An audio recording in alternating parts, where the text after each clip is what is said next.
onye be man bụ IFeyinwa Okpala Nnajiofor. She's a wife material, and 2, she's a motive woman. Ọ bụ mmadụ ya bụ ọsị gị si otu a na-eyi ime ya.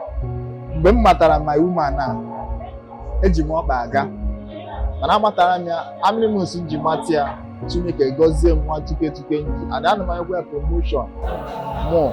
And o ji dị m ụtọ na ọ bụ mmadụ ghọtara m, ghọta dị karata m, ghọta mbụ dịka mmadụ m. And ọ bụ mmadụ ya bụ ga-emenwu ihe endure. Ya bụ otu ọbụla isi ihe ọbụla si dị, you understand. Ekene m Chukwu onye mee ka enwee ụbọchị dịka taa. Obi bụ nsọ aṅụrị. Ọ dị mmadụ efu n'ime ya.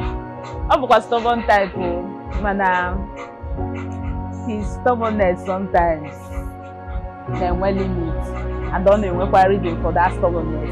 But my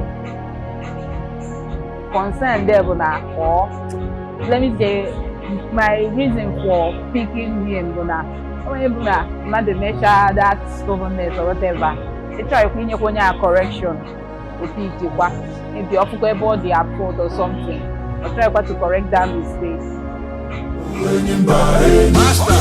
Toya dike, nenu dike, toya dike, nenu dike. Iye jamara dike ruenu, ekwe chenjigo.